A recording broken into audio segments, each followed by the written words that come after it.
welcome back to the channel. And right now I feel like I want to do a story time. My name is Claudette and I am your Jamaican Gypsy granny. Now I decided to go back into my life and pick out some incidents to share with you about. And today I want to give a funny little one. I hope it's funny, I hope you find it funny, but here is how I ended up in prison in Panama. Prison. Okay, so the story starts. Oh, before I go there, I would really love it if you'd go down there and hit the subscribe button. You can also toggle the notification bell so you get notified each time I post a video. And please leave a comment on this fascinating story. No. Alright, so sorry. I'll make my lips something. Sorry. Anyway, I'm going to tell the story. So, you all know how me end up in prison? Listen, here how the story go down. Now, when I left high school, right, I worked for the public health department for a while, which is a story of itself, but we're not talking about that one right now. And then, no, that's not weird. After that, I left and I did a couple of jobs. That is regardless of the story, but I do not want to interrupt. From now on, me just try hold it straight, unvarnished, unedited. So, anyway, me and some friends, I had a group of friends. They called us the tequila posse because the thing is, we used to drink at Peppers, right? Now, if you're a boomer, you quite likely know what Peppers is. Young people never know which part named Peppers, but Peppers was one of those places you went to back in the day. Now, how our routine went, we would start out at, I want to tell you the name, the Sheraton Hotel. It had a number of names. I'm not sure which one it was being called at the time, but they had a club up there. I don't remember what name, but we'd start there, so. And then we'd move to Mingles, which is on Trafalgar Road. And from Mingles, we'd go to Peppers. So it would be like that club, that disco at the hotel. Then we'd go to Mingles, which is another hotel disco. And then we'd go to Peppers. Now, when we arrived at Peppers, it was usually 7 of us. So once they saw the group of us approaching, there would be 7 shots of tequila set out on the bar because we were known as a tequila posse. Anyway, these girls and I, we would party, we would go out, and one day they all decided we wanted to visit Panama. Now, I think one member of the group was an exotic dancer at the time. We used to, after Peppers, we would go to the go-go clubs, and one member of the group was an exotic dancer. And so her purpose is going there. She was going there to, try to work over there while the rest of us were just going on vacation. Now, me never have no money. Me did just start work. Me couldn't buy no ticket for go, but, So we were up at Epiphany the night, because Epiphany was another club we went to, which wasn't a routine. It wasn't part of our routine. But I was at Epiphany one night.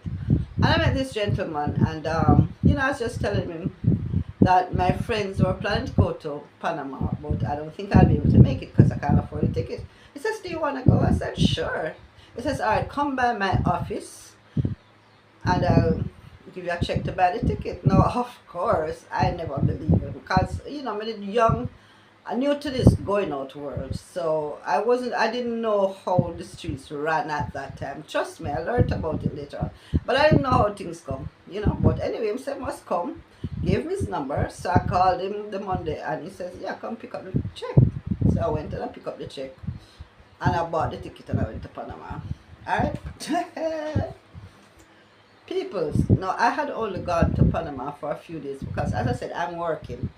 I have to come back to work. So we went up for a few days, and I think my ticket had me leaving on the Saturday to come back to Jamaica because I had to go back to work on Monday, right? Friday night now, I was the only one going home. All my friends were going to be staying behind. I was the only one who went up there for a few days. I think I spent maybe 3 or so days in Panama. The last night I'm going home now, I'm at the hotel. Go downstairs, call one taxi man, stop a taxi man because I don't think we had the possibility. There were no Ubers back then. And I mean, you don't use a taxi company, you just go to the hotel, which is a cheap downtown hotel. Hotel Caracas. That's the whole story. Anyway, so I now decide I want to go out, stop this taxi man. I said, listen, I just want a club to hang out at, right? The man said, okay, no problem. So him carry me. There's a bit this whole row of clubs along the street. He drops me at this particular club. Now at this time I had just left high school, so my Spanish was still strong. And I mean I had been to Cuba for an extended period of learning Spanish. So yeah, I'm not gonna have to manage myself. So I was there, sitting there talking to this gentleman in Spanish. And of course, you're young, you want maybe a last fun time before you go home, as some travelers do. I'm not going to say we all do it, but yeah.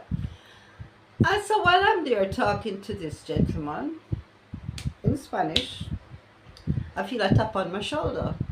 So I turn around and there was this, I don't know if it was a policeman in uniform or was just somebody, but he was in uniform of some sort. And he says, Cedula. No, I don't know what clicked in my brain at that point. But I decided to pretend at this point that I don't speak any Spanish because I don't know what it is, but something appears to say pretend I don't speak any Spanish. So I said, what? He said, ID. So I handed him my passport. Him opened my passport and look at it and said, come with me. Come with you? Where I go? Where we I go? Where we I go? I don't know you, sir. Where you taking me to? Anyway, him carry me outside, and outside is like a little minibus. And tell me, go inside. So me going to the bus now, I said, what is going on? I step inside and I said to the ladies, what is happening here? Them say, them detain me. I said, detain me for what? Them said, because you're in a red light district. I said, red light district, what is that? They said, well, this is the red light district. And once you're a woman in this area, you are seen as a prostitute. And prostitution is legal. And so, in order to be a registered prostitute, you need to go to the clinic and get your cedula. And I'm like, what? Nobody never tell me this. As them say, ignorance of the law don't mean nothing. I'm like, no, but I just came out to have a drink. Them say, yeah, that is all on a Jamaican second. No fun, come here, come dance and blah, blah. I'm like, but I didn't come here to dance. I'm on vacation. I'm going home tomorrow. They did not believe me at all. Anyway, they round up some other girls and carry to this night court. Now, everybody knows, say, in most places, if you get caught on a Friday, anywhere they put you, you're going to stay there till Monday. So, we all go up now. Me still pretending not to speak any Spanish. One, my Spanish not that good to explain things that may lead me down the wrong path if I say it incorrectly. So I said, we don't speak nothing there. So someone translated for me. I said, look, sir, I am ready to go home. I'm supposed to leave this country tomorrow. I was just out having a good time. I was here for a few days. I'm staying at a hotel. You can check it out. Please go and check it out. Then blah, blah, blah, blah, blah, blah, blah, and say, all right, they will check it out. But in the meantime, off you go. So they put me in the van. I would drive for about 2 hours. I would go to this place where it looked like a camp. They really literally do it at various houses. I mean, it was like a dorm room situation. Everybody had their singular bed, big open space. So it was nice. I never get to talk to nobody. In the next morning now, there were a few people who spoke, a lot of Panamanians speak English. So I said to them, listen, this is my situation. I don't know what is going on here. And I started hollering like a baby. So I was asking them, I say, where am I? They say, you're in prison. I said, who? Prison? You mean not jail? Prison? Prison, prison, prison? You see the barbed fence them outside. Prison.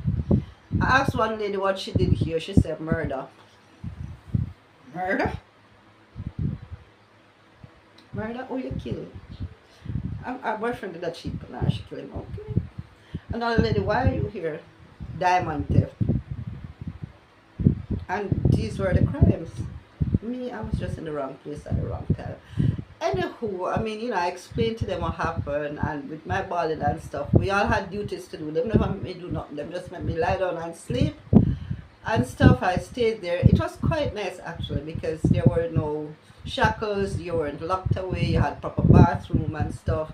I mean, there were fences, but it's a big open space. You get a good up food, and that's where I learned how much I love bun up rice because when we were getting food, I heard them asking for concolon, and I want to know what this concolon is. So me ask the concolon too, and from me start ask the concolon for the 3 days when they made stop nyam concolon. Anyway, this is the story of how I ended up in prison in Panama. The reality is though, on Monday they let me go because, as I said, they checked the hotel. They saw that my story checked out. I was legit. But then I turned to them and I said, listen to me. I was supposed to leave on Saturday. Now that I have missed my flight, how do I get home? I don't have money to buy another ticket. How do I reach home? It's not my fault. How do I reach home? So they were quite nice. They said, all right, we'll provide you with a ticket to go home. And you can stay here for however long you like. I said, stay here, son? No, sorry, I want to go. Plus, I have to go to work anyway. No, thank you. And I went home on Monday. The reality is I did go back to Panama multiple occasions, right? I went there, I stayed there. I actually took my daughter out of prep school because I had planned to live there, which is another story time, but I had planned to live there. But the Noriega War put an end to that. Show you how long ago this was. But this is the end of this one. This is the story of how I ended up in prison in Panama. Hope you enjoyed it. If you did, please remember to like, share, subscribe, and leave a comment. A bad lucky, my bad lucky, or what? Anyway, just another one of the things that happened in my life. Thanks for watching. Walk good. Ciao.